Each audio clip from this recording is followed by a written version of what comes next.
የሟቾች ቁጥር 31 ደርሷል። ወገኖቻችን እንደ ቅጠል የረገፉበት አሰቃቂ መኪና አደጋ። ዛሬ ጠዋት ከደሴ ወደ አዲስ አበባ ሲጓዝ የነበረ አውቶቡስ ሐረጎ የተባለ አካባቢ ላይ 100 ሜትር ጥልቀት ወዳለው ገደል ገብቶ በርካታ ሰዎች መሞታቸውን ዘግቤላችሁ ነበር። ታዲያ አሁን ላይ በደረሰ መረጃ የሟቾች ቁጥር ወደ 31 ከፍ ማለቱ ተነግሯል። በቦታው ላይ የነበሩ የአይን እማኞች እንደተናገሩት የመኪናው ሁሉም ጎማዎች ልሙጥ የሆኑና መኪናው በቃል ለመግለጽ እስከሚከብድ ድረስ በጣም ያረጀ መሆኑም ተናግሯል። የኮምቦልቻ ከተማ ፖሊስ እንደገለጸው በድምሩ እስካሁን ድረስ 31 ሰዎች በአደጋው ሕይወታቸውን አጥተዋል። እንዲሁም 33ቱ የሚሆኑት ከባድና ቀላል ጉዳት ደርሶባቸው ሕክምና እየተደረገላቸው እንደሆነ በደጎቹ ቀዬ ኮምቦልቻና ደሴ ሐረጎ ቢከፋ ተረበሸች ነፍሴ። ከላይ ደግ ከታች ደግ ከመሃል ሆነህ ሐረጎ ክፋቱን ከየት አመጣህ? ከደሴ ኮምቦልቻ ታቹን በጀም ያርጎ ከእንግዲህ አትምጡ ማለፍ አይቻልም ከልክሏል ሐረጎ። ተቀመጡ ደሴ ኮምቦልቻ አትምጡብኝ ናፍቆት ይሻለኛል ፍቅራችሁ ይቅርብኝ እንዲህ በማለዳው ከምትሞቱብኝ። ለዚህ ነው ሕይወትን የማላምናት። ለዚህ ነው መኖር የሰው ስም ብቻ ነው የምለው። ለዚህ ነው አለው ማለት ነውር የሚመስለኝ። ለዚህ ነው ሳለን እንከባበርና ሞትን እንቅደመው። እቺነሽ ዱንያ እንዲህ በቀላል አጠገቤ የነበረ ሰው በሰዓታት ውስጥ ቢሞት ምን ይባላል? በአላህ ይሁንብህ ይባላል።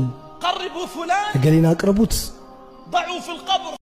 እጅግ ያሳዝናል፣ እጅግም ልብ ይሰብራል። በዚህ ሳምንት በደሴ ኮምቦልቻ መንገድ ላይ የ31 ሰዎች ሕይወት የቀጠፈው ያ አስከፊ የትራፊክ አደጋ መላውን ሀገር በሐዘን ማቁሰሉ የሚታወስ ነው።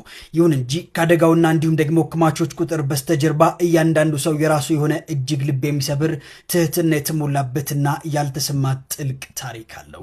ከነዚህም መካከል በማህበራዊ ሚዲያ ላይ በስፋት እየተዘዋወረ የሚገኘውና የአንዲትን ወጣት ረግፎ የቀረው ታላቅ ተስፋ የሚተርከው መርዶ እጅግ የበርካቶችን ልብ የነካ ሆኗል። ይህች ወጣት ለቤተሰቦቿ የተሻለ ህይወትን ለመፍጠርና የኑሮ ሸክማቸውን ለማቃለል በማሰብ ወደ አረብ ሀገር ሄዳ በቤት ሰራተኝነት ለመቀጠር ቪዛዋንና የጉዞ ትኬቷን ቆርጣ ጨርሳ ነበር። ለወላጅ እናትና አባቷ የመጨረሻ ስንብት አድርጋ የተሻለ ነገን አልማ ወደ አዲስ አበባ በመጓዝ ላይ ሳለች ነው በዚህ አስከፊ አደጋ ህይወቷ ሊቀጠፍ የቻለው። በማህበራዊ ሚዲያ ላይ የቅርብ ወዳጆቿ ነገ ባህር ማዶ ያቀደች ነፍስ ዛሬ ሀገር ላይ ቀረች በማለት በከባድ እንባ የገለጿት ሲሆን ልጄ ሄዳ ህይወቴን ትቀይርልኛለች ብሎ ተስፋ አድርጎ ለሚቃትተው አባትና ለወላጅ እናቷ የሚሆን የጽናት ቃል ማግኘት እጅግ ከባድ ሆኗል። እያንዳንዱ ከአደጋው ሰለባ በስተጀርባ እንዲህ አይነት ልብ የሚነካ የህይወት ውጣ ውረድና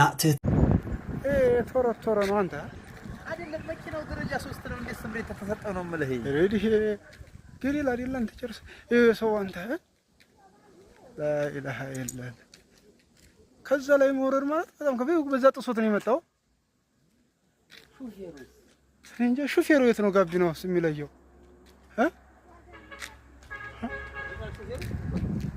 ብዙ ሰው ማይታ ይኸው ጫማቸው ወላሂ ወይኔ አያ አንተ ጫማቸው ወላሂ አይደለም እንትን ተግራቸው ላይ እንትን እያለ ሲበዝል ላይ በተራራ ላይ መንጣት ማለት ከባድ ነው። ኢላሃ ኢላላህ ስንት ሰው ነው ሄዲያ ነው? ስንት ሰው ሞቷል? ባባ ብዙ ሰው ሞቷል። ለዛ ስንት ነው?